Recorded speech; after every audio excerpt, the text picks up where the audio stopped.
Hello everyone, welcome to my YouTube channel Learn Concept. This is doctor Shweta. आज की इस video में important topic discuss करेंगे जो कि है ह्यूमन एक्सक्रीटरी सिस्टम. तो आइए स्टार्ट करते हैं. सबसे पहले हम बात करते हैं एक्सक्रीटरी सिस्टम की. इसमें कौन कौन से ऑर्गन आते हैं. सबसे पहले आते हैं वन पेयर ऑफ किडनी जो कि यूरिन को बनाती है ब्लड से.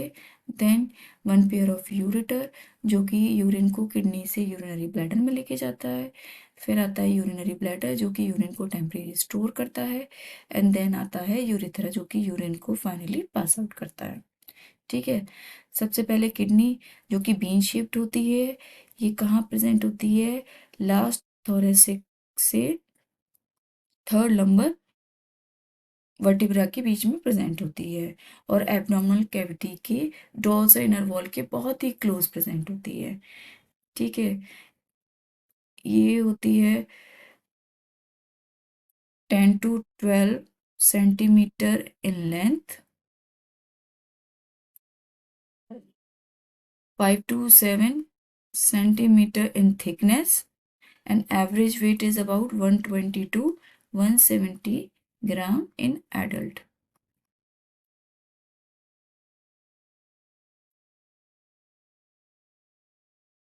अब आते हैं किडनी की स्ट्रक्चर पर.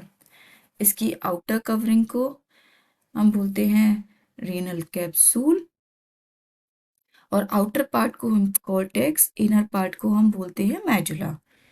ठीक है. ये जो पिरामिड लाइक स्ट्रक्चर प्रेजेंट है इसको हम पिरामिड बोलते हैं. ये क्योंकि ये मेडुला में प्रेजेंट है इसलिए हम इसको मेडुलरी पिरामिड बोलते हैं. इसके अंदर बहुत सारे नेफ्रॉन्स प्रेजेंट होते हैं. जो नेफ्रॉन्स की सिटी होती है फाइनली ओपन होती है कैलिक्स में. ये जो स्मॉल रीजन है इसको हम बोलते हैं माइनर कैलिक्स.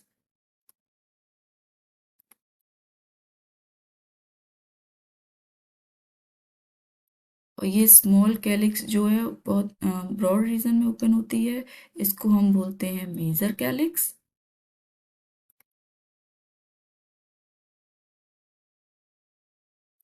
और ये जो मेजर कैलिक्स है ये और एक ब्रॉड रीजन में ओपन होती है जिसको हम बोलते हैं रीनल पेल्विस. और रीनल पेल्विस बाहर जाके यूरेटर को यूनाइट करती है और ये एक कॉनकेव स्ट्रक्चर प्रेजेंट होती है. इसको हम हाइलम बोलते हैं. इसी के थ्रू ब्लड एंटर करता है. ब्लड एंटर करता है रीनल आर्टरी के थ्रू और रीनल वेन जो कि ब्लड को बाहर ले जाती है. ये डायग्राम है नेफ्रॉन का. Nephron is the functional unit of kidney. In both kidney 2 to 5 million nephrons are present. सबसे पहले हम ऊपर के पार्ट से स्टार्ट करते हैं. ये कप शेप्ड स्ट्रक्चर है जिसको हम बोलते हैं वुमेन कैप्सूल. इसके पास आर्टरीज का एक डेंस नेटवर्क प्रेजेंट होता है जिसको हम बोलते हैं ग्लोमेरुलस. जो ब्लड को लेके आती है उसको हम बोलते हैं एफरेंट आर्टियोल. जो ब्लड को लेके जाती है उसको हम बोलते हैं एफरेंट आर्टियोल. और ग्लोमेरुलस और वुमेन्स कैप्सूल को कलेक्टिवली हम बोलते हैं मेलपिगियन बॉडी.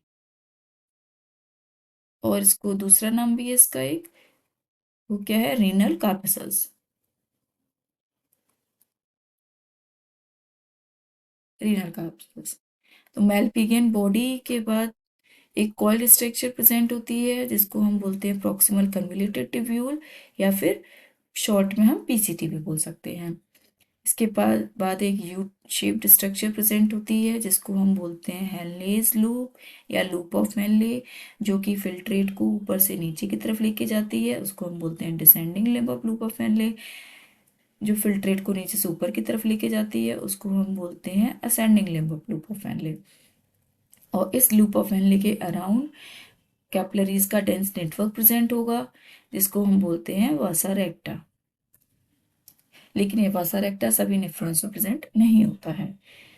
ये लूप ऑफ हेनले के बाद आता है एक और कॉइल्ड स्ट्रक्चर. इसको हम बोलते हैं डिस्टल कन्वोल्यूटेड ट्यूब्यूल यानी कि डीसीटी।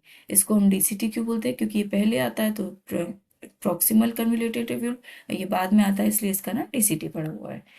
ठीक है, और बहुत सारे नेफ्रॉन्स की डीसीटी ओपन होती है एक कॉमन डक्ट में जिसको हम बोलते हैं collecting duct. So collecting duct is not the part of nephron. इस पिक्चर में हम क्लियरली देख पा रहे हैं कि ये जो वुमेन्स कैप्सूल पीसीटी डीसीटी जो नेफ्रॉन की है वो कॉर्टेक्स रीजन में प्रेजेंट होती है, और जो लूप ऑफ हेनले है वो मेडुला में प्रेजेंट होता है। जिनका लूप ऑफ हेनले शॉर्ट होता है, मेडुला में थोड़ा ही प्रेजेंट होता है, उसको हम बोलते हैं कॉर्टिकल नेफ्रॉन, क्योंकि कॉर्टेक्स रीजन में ज़्यादा है इसलिए हम उसको कॉर्टिकल नेफ्रॉन बोलते हैं। और जिन नेफ्रॉन्स का लूप ऑफ हेनले मेडुला के बिल्कुल अंदर तक धंसा हुआ होता है, अंदर तक प्रेजेंट होता है, उसको हम बोलते हैं डेक्स्ट्रामेडुलरी नेफ्रॉन, क्योंकि इस नेफ्रॉन के अराउंड वासा रेक्टा प्रेजेंट होता है जो कि मेनली यूज होता है काउंटर करंट मैकेनिज्म में। ठीक है, अब आते हैं वुमेन्स कैप्सूल पर। दोबारा से, वुमेन्स कैप्सूल डीसीटी के अराउंड प्रेजेंट होता है, तो वुमेन्स कैप्सूल के पास हम डीसीटी बना देते हैं। ये डीसीटी का ल्यूमन है, और ये डीसीटी के पास सेल्स प्रेजेंट है जिसको हम बोलते हैं मैक्यूला डेंसा। इसके पास मैक्यूला डेंसा के पास रिसेप्टर प्रेजेंट होते हैं। ये रिसेप्टर असेस करते हैं ब्लड प्रेशर ज़्यादा है कम है, ब्लड वॉल्यूम ज़्यादा है कम है, या ब्लड की ऑस्मोलरिटी ज़्यादा है कम है, दोनों किसी भी कंडीशंस होगी तो वो उसको असेस कर लेगी, और यही मैसेज सेंड करेगी ग्लोमेरुलस के एफरेंट आर्टियोल को। एफरेंट आर्टियोल के पास भी रिसेप्टर प्रेजेंट होते हैं कि उसका मैसेज पढ़ सके। उसके पास कौन सी सेल्स प्रेजेंट होती हैं? JG cell, juxta glomerulus cells. ठीक है, ये जक्स्टा ग्लोमेरुलस सेल्स ही हैं जो आगे जाके हार्मोनल बैलेंस को हार्मोनल बैलेंस में इंपॉर्टेंट रोल प्ले करती हैं थ्रू रास सिस्टम। ठीक है, ये हम आगे पढ़ेंगे।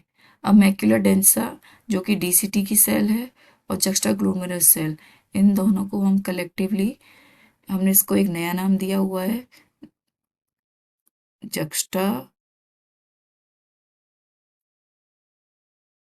Glomerular apparatus.